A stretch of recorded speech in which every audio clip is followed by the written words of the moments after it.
Well, as things stand, I've got 1, 2, 3, 4, 5, 6, 7, 8, 9, 10, 11, 12, 13, 14, 15, 16, 17 boxers. Now, one of them boxers, 6 people are coming with him. Another one of them boxers is 2. Another one is 3. So realistically, if there were 17 people plus 6 plus 2 plus 2, that's 10, it's 27 people. But sometimes what I do, that's my half of things. My partner, who organises all the doctors, the rings, the venue, tickets, posters, he's got his boxes and he does his half of things. So now I've got to ring the Luton boys, make sure they're up to scratch. Jameson, it's Uncle Teddy. What's that name, boy? Jameson. you thought it's the IRA, yeah? You've really got to leave women alone when you're coming up to your fight. You want that aggression. Because if you got a smile on your face when you get in the ring, mate, someone's going to wipe it for you. Do you know what I mean? And then when you wake up, you won't be, when you wake up now, you're not going to be thinking about birds. You're going to be thinking how many sort of like, your reputation's out the window. You'll be seeing birds and stars. Hey, Teddy, what's wrong with me? Turn the Christmas lights off. They're not on. Right, let me get on with some work. I'll speak to you later. Bye. The way I got into it all was years ago with my mate, Darren. He went and put himself up for a fight. And because we knew it was this prize fighting, I wanted to make sure that he was in good condition. I used to be in good condition them times. So I wanted to make sure he was in good condition. So I said to him, I will train you and I will help you sell your tickets. So off we went. We'd done 2 training sessions and that was the last I saw of him. So I used to sort of like have a go at his missus, Sarah, love her little soul, saying to her, like, if he gets knocked out, it's your fault. Right? So after that, it was just sort of like in and out, in and out, in and out, until a year ago when I decided, like, time to take this thing a little bit more serious. Once you've had that talk, I don't think any other talk would really affect you. Because if I started saying to you, no, it's an easy one, you would say, hold up a minute. He can't be telling the truth. He can't be telling the truth. You know what I mean? Probably 3 of them come out at once. Now, once you've had that talk, once you've been knocked out, you'll learn from it. You pick yourself up, brush yourself up and start again. What was it, the other one? You don't really feel the punches anyway until you wake up. If you don't know the right promoter, you don't know, basically you haven't got your toes dipped in any pies, then you're not going to be earning any money in it. So basically you could just be training for nothing. But if you sort of get the right promoter, the right team behind you, then you can earn some serious money out of it and become a success.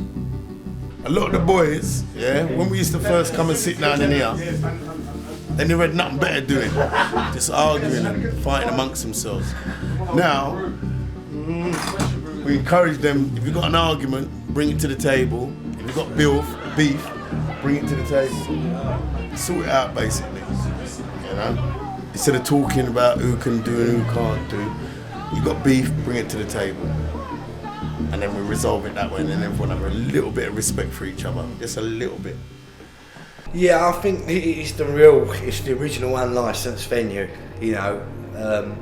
Caesar's Mean Machine, their governor title goes back from the days of Lenny McLean, Roy Shaw, and it is the original unlicensed underground. You know what I mean? I think we got the best fighters, but you know, it's really that name, you know.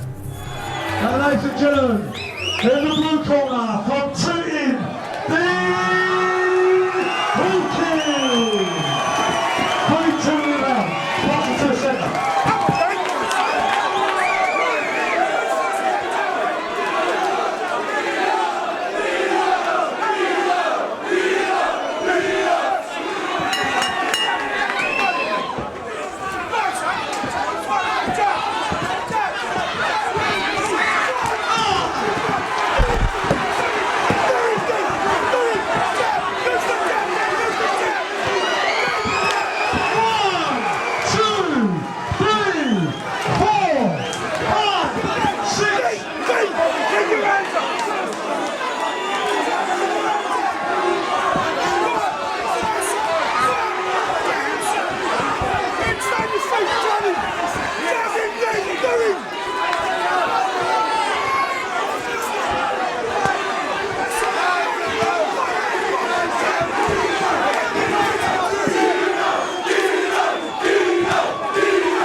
You know, it's interesting that if anyone wants to go to a boxing match, I think it's probably best to start at something like this, or an amateur show. Because if you go to a pro show, then you come here, the huge difference is that I think these are more fun than pro shows. Pro shows, they run very, very tightly and everyone knows what they're doing. Here, it's a little bit anarchic, but it's possibly more fun. So do it this way round. Come to one of these first, go to a pro show later, and don't do it the other way around, because the expectations you'll have will be completely different. Another gentleman, please welcome into the ring, Mr. Joey Pyle. You've got to like the sport to go to it. You're not going to spend £45. I mean, I wouldn't spend £45 to go and watch fucking snooker. You know what I mean? So it's for like, you know what I mean? If you like boxing, you're going to watch it. If you don't, you're not.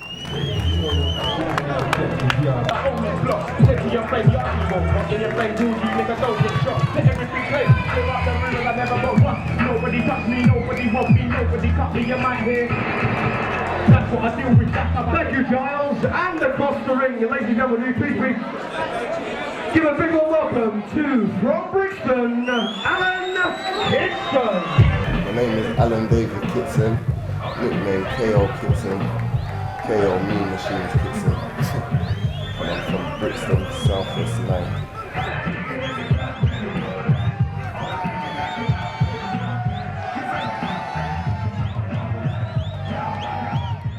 Well, that's the thing. I mean, I'm not the most overconfident person. I've got confidence. You get me? But I know I'm 33 years old. I know it's a late start.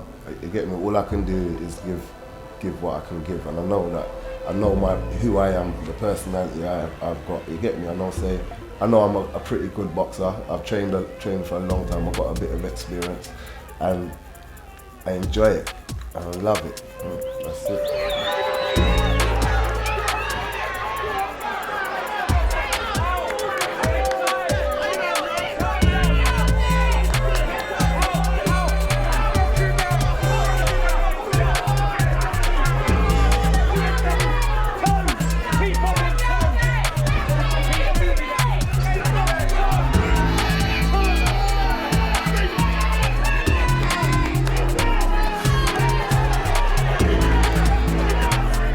About winning for me. Like, I don't know if I could deal with a loss too well. When I say I couldn't deal with a loss too well, I've got no problem losing to my opponent. I mean, if I'm beaten by an opponent, as far as I'm concerned, he's a good fighter. He must be better than me, and I'm gonna have a great respect for him. I've got no problem losing to him. I'm a sportsman. I'm a very good sportsman. I've got no problem. But I'd be very hurt for my supporters and people that's come out for me to see me fight and stuff like that. You get me? And like, I'd definitely fighting for my supporters. I will be trying my best, no matter what. You're gonna get a fight from me.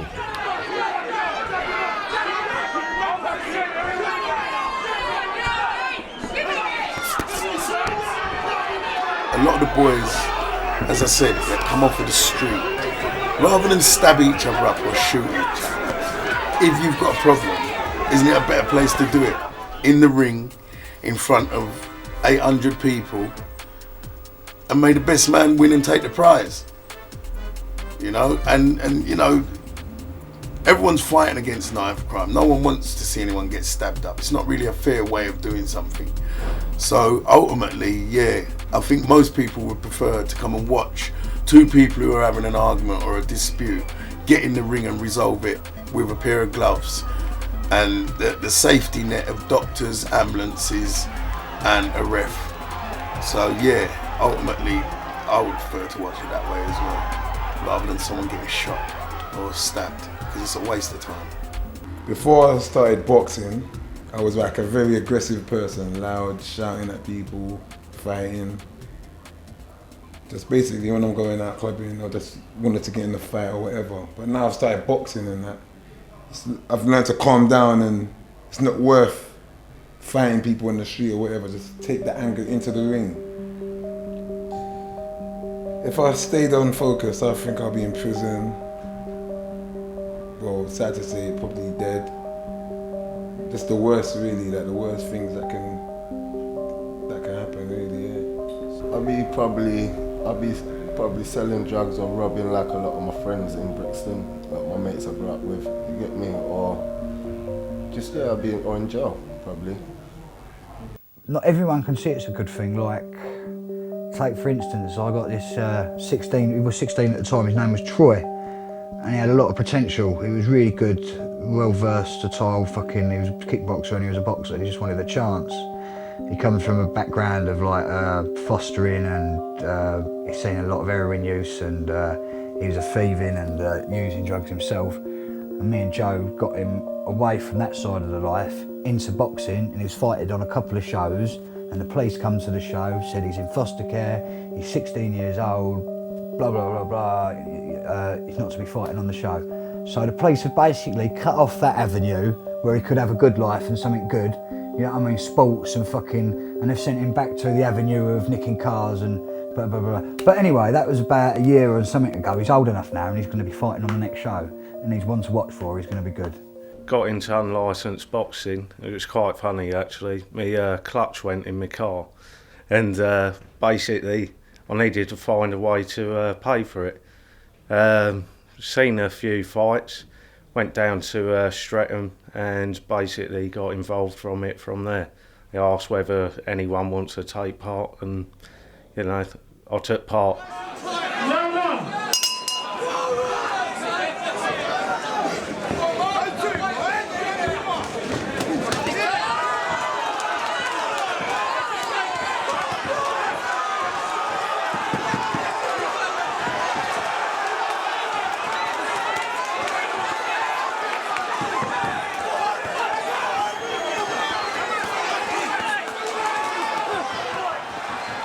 Never stepped in the ring before.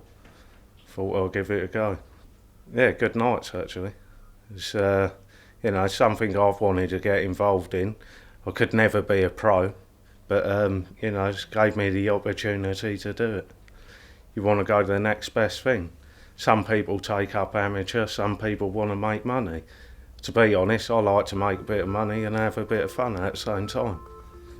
Basically, my first fight for Mean Machine, the guy come in the changing rooms and he said, who's Peter Stoten?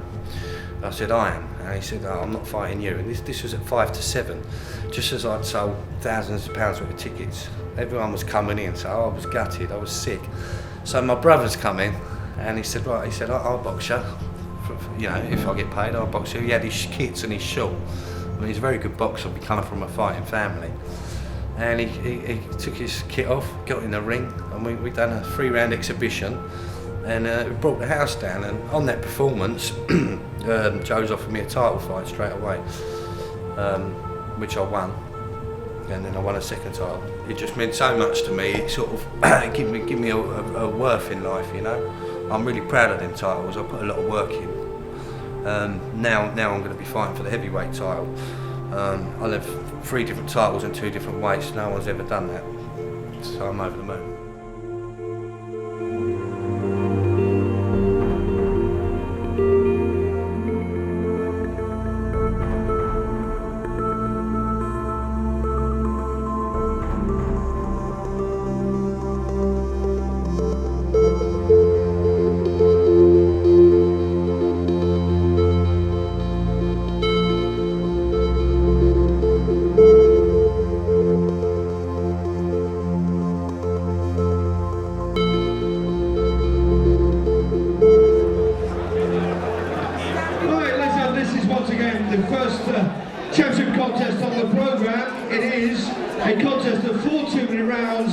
In the heavyweight division to decide the destination of the British Heavyweight Championship. Please welcome the challenger for the title from Birmingham, box out of the red corner. Please welcome Adam Garrity. Come on, make it feel at home. And across the ring, boxing out of the blue corner, the pride of Gravesend, the reigning heavyweight champion of Britain in the second defence of his title tonight, and the reigning English champion. Please welcome Peter Stoten. 4 2-round championship boxing. Your referee once again, Mr. Wayne Alexander. Thank you.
Garrity. Right, Wayne. Give him the belts. Right, Great Britain. The Pride of Gravesend, the assassin, Peter Stoten.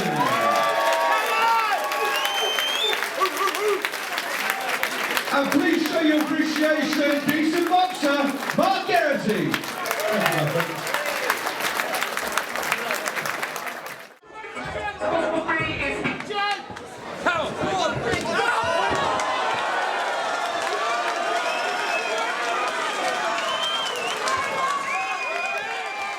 Well, November, it was probably my best knockout ever.